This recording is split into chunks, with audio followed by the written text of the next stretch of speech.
അമ്മ സ്വർഗത്തിൻ്റെ രാജ്ഞിയാണ്. നമുക്കറിയാലോ, ഒരു യുദ്ധത്തിന് പോകുമ്പോൾ അവിടെ ഒരു രാജാവ് ഉണ്ടാകും. ഈ കാലഘട്ടത്തിൻ്റെ രാജാവാണ് യേശു ക്രിസ്തു. നമ്മളിങ്ങനെ പാടില്ലേ, രാജാക്കന്മാരുടെ രാജാവേ, നേതാക്കന്മാരുടെ നേതാവേ. ഈശോ രാജാവാണെങ്കിൽ ഈശോയുടെ അമ്മ രാജ്ഞിയാണ്. ഈശോ രാജാവാണെങ്കിൽ ഈശോയുടെ അമ്മ രാജ്ഞിയാണ്. പ്രിയപ്പെട്ടവരെ, സ്വർഗരാജ്ഞിയായിട്ട് അധികാരമുള്ളവളാണ് പരിശുദ്ധമ്മ. മുഖ്യദൂതനായ മിഖായേൽ സേനാധിപനാണെങ്കിൽ ഈ സേനയെ നയിക്കാൻ പുറകിൽ നിന്ന് അതിനെ എല്ലാ മുന്നറിയിപ്പും കൊടുക്കുന്നത് പരിശുദ്ധ കന്യകാ മറിയമാണ്.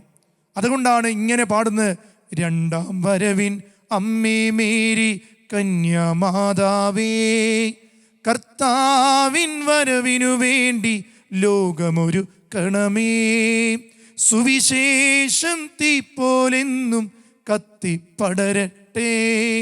സുവിശേഷത്തിന് വേണ്ടി ജീവിക്കുന്ന എല്ലാവർക്കും യുദ്ധം ചെയ്യാനുള്ള പ്രചോദനമാണ് പരിശുദ്ധ അമ്മ. അതുകൊണ്ട് പ്രിയപ്പെട്ടവരെ, സ്വർഗരാജ്ഞിയായ പരിശുദ്ധ അമ്മയെക്കുറിച്ച് നമ്മൾ ധ്യാനിക്കണം. അമ്മയോടൊപ്പം യുദ്ധം ചെയ്യാൻ ഈ കാലഘട്ടത്തിൽ നമ്മൾ ഒരുങ്ങണം. പയസ് 12 മാർപ്പാപ്പ പ്രകാരമാണ് പ്രബോധനത്തിലൂടെ പഠിപ്പിക്കുന്നത്. സ്വർഗത്തിൻ്റെയും ഭൂമിയുടെയും ഏകരാജ്ഞിയുണ്ടെങ്കിൽ അത് പരിശുദ്ധ കന്യകാ മറിയമാണ്. അതുകൊണ്ട് രാജ്ഞിയായ മറിയം തൻ്റെ മക്കൾക്ക് വേണ്ടി രാജാവായ ഈശോയോട് ഈ യുദ്ധത്തിൽ നമുക്ക് വേണ്ടി മധ്യസ്ഥം വഹിക്കും. അതുകൊണ്ട് ആ കൃപയ്ക്ക് വേണ്ടി നമുക്ക് പരിശുദ്ധ അമ്മയോട് മധ്യസ്ഥം വഹിക്കാം. മൂന്നാമത്തത്, സാത്താൻ്റെ ശക്തികൾക്കെതിരെയുള്ള പരിശുദ്ധ അമ്മയുടെ ശക്തമായ അധികാരമാണ്. നരകസർപ്പത്തിൻ്റെ തലയെ തകർക്കാൻ സ്വർഗം അമ്മയ്ക്ക് തന്നിരിക്കുന്ന അധികാരം. നമുക്കറിയാം, ഉൽപ്പത്തിയുടെ പുസ്തകത്തെയും വെളിപാടിൻ്റെ പുസ്തകത്തെയും ചേർത്ത് വെച്ച മനോഹരമായൊരു ചിത്രമുണ്ട്. ഉൽപ്പത്തിയുടെ പുസ്തകത്തിലെ ഈ ഹവ്വ ഈ പഴം തിന്നുമ്പോൾ ഈ സർപ്പം ഇങ്ങനെ നോക്കി നിൽക്കുന്നൊരു ചിത്രം. അതിൻ്റെ അപ്പുറത്ത് പരിശുദ്ധ അമ്മയെ വെളിപാടിൽ വെളിപ്പെടുത്തുന്ന പോലെ ഈ സർപ്പം കാലിൻ്റെ അടിയിൽ കിടക്കുന്നു. ആ സർപ്പത്തിൻ്റെ വായിൽ ഈ ഫലം നിൽക്കുന്നു. പ്രിയപ്പെട്ടവരെ, ഈ ചിത്രം നമ്മളെ സൂചിപ്പിക്കുന്നത് ആദ്യ ഔവ പരാജയപ്പെട്ടെടുത്ത് പുതിയ നിയമത്തിലെ ഔവ വിജയിക്കുകയാണ്. എൻ്റെ പ്രിയപ്പെട്ടവരെ, സാത്താൻ ഏറ്റവും പേടിയുള്ള, ദൈവം കഴിഞ്ഞാൽ ദൈവത്തെ അവൻ പേടിക്കല്ല, ദൈവത്തെ അവൻ ബഹുമാനിക്കുന്നുണ്ട്. സാത്താൻ ഏറ്റവും നന്നായി ബഹുമാനിക്കുന്നത് ദൈവത്തെയാണ്. കാരണം എന്താ? ദൈവം അവനെ മാലാഖയായി സൃഷ്ടിച്ച. എന്നാൽ ഈ ഭൂമിയിൽ സാത്താന് പേടിയുള്ളൊരു വ്യക്തിയാണ് പരിശുദ്ധ കന്യക മറിയം. അതുകൊണ്ട് വിശുദ്ധനായ ലൂയി ഡി മോൺഫോർട്ട് പഠിപ്പിക്കുകയാണ്, ഒരു ശത്രു മാത്രമാണ് ദൈവം ഉളവാക്കിയിട്ടുള്ളൂ, എന്നാൽ അത് രഞ്ജിപ്പിക്കുക അസാധ്യമെന്നും അവസാനം അതിനെ രഞ്ജിപ്പിക്കാൻ കഴിയില്ലെന്നും തിരിച്ചറിയുക. അനുദിനം അത് വളർന്നുകൊണ്ടിരിക്കും. അതിൻ്റെ ശത്രുത അനുദിനം വളർന്നുകൊണ്ടിരിക്കും. അത് മറിയവും പിശാചും തമ്മിലുള്ള, അവളുടെ ദാസന്മാരും സാത്താൻ്റെ ദാസന്മാരാകുന്ന ലൂസിഫറിൻ്റെ ദാസന്മാരും തമ്മിലുള്ള യുദ്ധമായിരിക്കും. അപ്രകാരം പിശാചിനെതിരെ ദൈവം സൃഷ്ടിച്ച വൻ ശത്രുവാണ് പരിശുദ്ധ കന്യക മറിയം. പ്രിയപ്പെട്ടവരെ, ഒരിക്കൽ എൻ്റെ ജീവിതത്തിൽ ഈ കാര്യവുമായി ബന്ധപ്പെട്ടൊരു സംഭവം നടന്നു. ഒരിക്കൽ ഒരു ഡെലിവറൻസ് ശുശ്രൂഷ ഇടയിൽ ഒരിക്കൽ ഒരു സ്ത്രീ ഇങ്ങനെ വീണ് കിടക്കായിരുന്നു.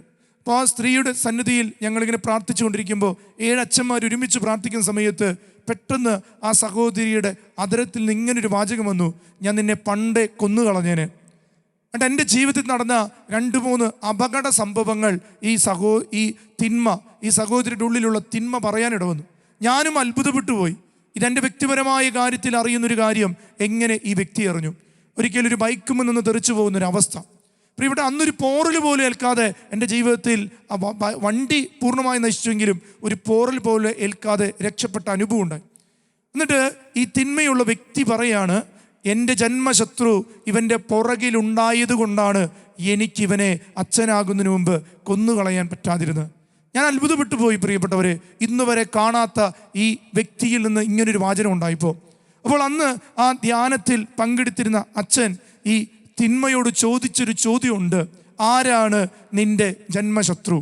അപ്പോൾ പെട്ടെന്ന് പറഞ്ഞു, ഞാനിത് പറയില്ല, എനിക്ക് പറയാൻ സാധിക്കില്ല. അപ്പോൾ പറഞ്ഞു, നീ പറയണം. അങ്ങനെ ഞങ്ങളെല്ലാവരും കൂടി വിശ്വാസ പ്രമാണം ചെല്ലാൻ തുടങ്ങിയപ്പോഴേക്കും ഈ തിന്മ പറഞ്ഞു, ഞാൻ പറയാം. ആ വ്യക്തി പരിശുദ്ധ കന്യക മറിയമാണ്. പ്രിയപ്പെട്ടവരെ, എൻ്റെ കാതുകൾക്ക് അത് സാക്ഷ്യമായിരുന്നു.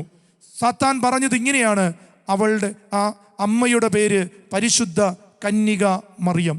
പരിശുദ്ധയാണെന്നും അവൾ കന്യകയാണെന്നും മറിയം എന്നാണ് അവളുടെ പേരെന്നും സാത്താന് നല്ല ബോധ്യമുണ്ട്. അതുകൊണ്ട് പ്രിയപ്പെട്ടവരെ, എവിടെയെല്ലാം തിന്മ വരുമ്പോൾ ജപമാല ചൊല്ലിയാൽ പെട്ടെന്ന് അസ്വസ്ഥത വിട്ടുപോകുന്നത് ഞാൻ കണ്ടിട്ടുണ്ട്. പെട്ടെന്ന് പ്രാർത്ഥിക്കുമ്പോൾ മാതാവിൻ്റെ സാന്നിധ്യം പിശാചിനെ ഓടിക്കുന്നത് കണ്ടിട്ടുണ്ട്. പ്രിയപ്പെട്ടവരെ, അനേകം ധ്യാന അവസരങ്ങളിൽ ഒന്നും ചെയ്യാൻ പറ്റാതെ എത്ര മാനസാന്തരം ഇല്ലാത്തവരെ കാണുമ്പോൾ ഒന്നും ചെയ്യാറില്ല.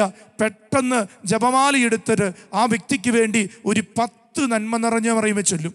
പെട്ടെന്ന് അസ്വസ്ഥത മാറും. ചില കൂട്ടായ്മകളിൽ വചനം പ്രസംഗിക്കുമ്പോൾ ഒന്നും സ്വീകരിക്കാത്ത അവസ്ഥ വരും.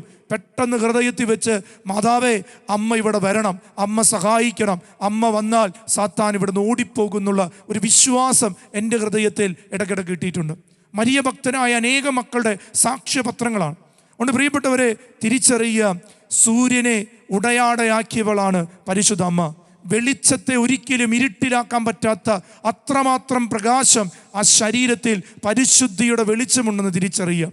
സഭയുടെ പ്രബോധനങ്ങൾ പഠിപ്പിക്കുന്നത് അതുതന്നെയാണ്. അതുകൊണ്ട് സാത്താനെതിരെ, പിശാചിനെതിരെ ഏറ്റവും വലിയ ആയുധമാണ് പരിശുദ്ധ അമ്മ. ദൈവം മറിയത്തിന് പിശാചിനെ തല തകർക്കാനുള്ള അധികാരമാണ് നൽകിയിരിക്കുന്നത്.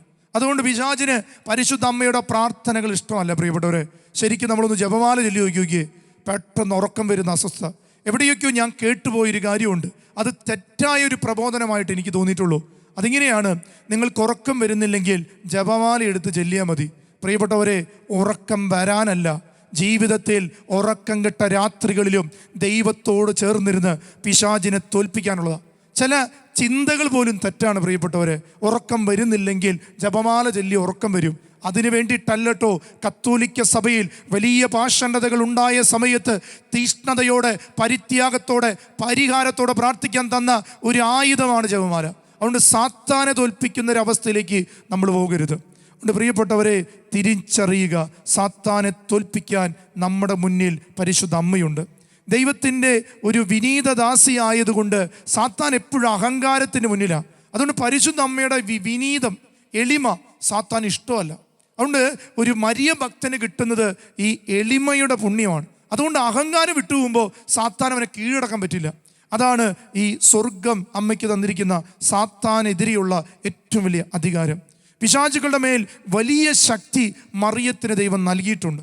അതുകൊണ്ട് ഈ കൃപ നമ്മുടെ ഉള്ളിലുണ്ടാകണം. അൽഫോൻസ് ലിഗോരി പഠിപ്പിക്കുക, നരകശക്തികൾ മറിയത്തിൻ്റെ നാമം കേൾക്കുമ്പോൾ തന്നെ വിറയ്ക്കും. നന്മ നിറഞ്ഞവളെ എന്ന് വിളിക്കുമ്പോൾ പിശാചിൻ്റെ ചെവിട്ടി, പ്രിയപ്പെട്ടവർ, നമ്മൾ ഈ കോമ്പസ് എടുത്തിട്ട് നമ്മുടെ ചെവിട്ടിലൊന്ന് കുത്തിവയ്ക്കേ, ആ വേദനയാ നന്മ നിറഞ്ഞ മറിയമേ എന്ന് വിളിക്കുമ്പോൾ. ലൂസി, ജെസിന്ത, ഫ്രാൻസിസ്കോ, ഈ 3 കുട്ടികൾ ഈ മലമുകളിൽ ചെന്നിട്ട് ഒറ്റ വിളിയാ, ഹേൽ മേരി. ഒറ്റ വിളി വിളിച്ചപ്പോൾ ഒരു ഇടിമിന്നല് ആ മലമുകളിൽ വരിക. പ്രിയപ്പെട്ടവരെ, അതാണ് പരിശുദ്ധ അമ്മയുടെ സാന്നിധ്യം. നമുക്ക് വിശ്വസിച്ച് വിളിക്കാം. വിളിച്ചാൽ അമ്മ നമ്മുടെ അരികെ വരും, നമ്മുടെ ആവശ്യം നിറവേറ്റി തന്ന് തിരിച്ചു പോകും. അതുകൊണ്ടാണ് വിശുദ്ധ അൽഫോൻസ് ലിഗോരി പറഞ്ഞേ, നരകശക്തികൾ പേടിക്കുന്നൊരു നാമമുണ്ടെങ്കിൽ അത് പരിശുദ്ധ അമ്മയുടെ നാമമാണ്. പ്രിയപ്പെട്ടവരെ, വിശ്വാസികളുടെ മാതാവും സംരക്ഷണത്തിനുള്ള അധികാരം പരിശുദ്ധ അമ്മയ്ക്കുണ്ട്. അമ്മ ഒരു പ്രൊട്ടക്ടറാണ് നമുക്ക്. അതുകൊണ്ടാണ് നീല കാപ്പ കൊണ്ട് പൊതിയെന്ന് പറയണേ. മെഡ്ജിഗോറിലെ രൂപങ്ങളും ചിത്രങ്ങളും കണ്ടിട്ടുണ്ടോ? മാതാവിൻ്റെ നീല കാപ്പ കൊണ്ട് മനുഷ്യരെ മൂടുന്നത്. പ്രിയപ്പെട്ടവരെ, അമ്മ ഒരു പ്രൊട്ടക്ഷനാണ്. നമുക്കറിയാം, നമ്മുടെ ജീവിതത്തിൽ സ്വന്തം അമ്മ നമുക്ക് നൽകുന്ന ഒരു സംരക്ഷണ കവചമുണ്ട്. അങ്ങനെയെങ്കിൽ നമ്മൾ ജീവിച്ചിരിക്കുമ്പോഴും, നമ്മുടെ അമ്മയുടെ ഉദരത്തിലായിരുന്നപ്പോഴും, ഇനി മരിച്ചാലും നമുക്കുള്ള ആത്മീയ അമ്മയുടെ സംരക്ഷണം ഒരിക്കലും മാറിപ്പോകില്ല. അതിനാണ് ദൈവം തൻ്റെ അമ്മയെ മാതാവും സംരക്ഷകയുമായി നമുക്ക് നൽകിയ. അതുകൊണ്ട് ആ കുരിശിൻ്റെ കീഴിൽ തന്നെ, ഇതാ യോഹന്നാനെ നിൻ്റെ അമ്മ, നീ ക്ഷിപ്രകോപിയാണ്, പെട്ടെന്ന് എടുത്തു ചാടുന്നവനാ, എന്നാൽ എൻ്റെ അമ്മയുടെ കവചത്തിന് കീഴിൽ നീ വന്നു കഴിയുമ്പോൾ നീ വെളിപാട് പുസ്തകത്തെ എഴുതും. നീ ലോകം മുഴുവനിലും നല്ല ലേഖനങ്ങൾ എഴുതും. സ്നേഹത്തിൻ്റെ സുവിശേഷം എഴുതാൻ മാറ്റിവെച്ചത് ഒരു ചെറുപ്പക്കാരനെയാണ്.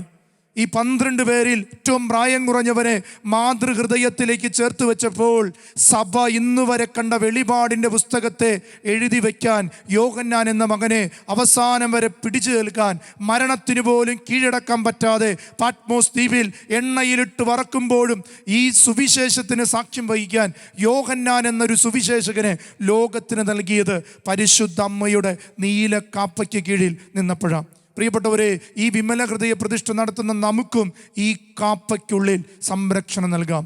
അതുകൊണ്ടാണ് ഇങ്ങനെ പറയുന്നത്, ഒരു പുരോഹിതൻ അണിയുന്ന വസ്ത്രത്തിൻ്റെ പേരാണ് കാപ്പ. അതിനെ മറ്റൊരു വിധത്തിൽ പറയും നീതിയുടെ വസ്ത്രം. പരിശുദ്ധ അമ്മയുടെ വസ്ത്രമാണിത്. പരിശുദ്ധ അമ്മ അണിഞ്ഞ വസ്ത്രമാണിത്. ഈശോ ധരിച്ച വസ്ത്രമാണിത്, നീതിയുടെ വസ്ത്രം. പ്രിയപ്പെട്ടവരെ, പുരോഹിതർക്ക് വേണ്ടി പ്രാർത്ഥിക്കണമേ.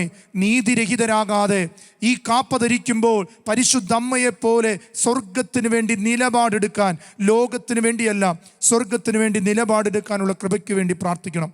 5-മത്തത് പ്രാർത്ഥനകൾ സമർപ്പിക്കാനുള്ള അധികാരമാണ്.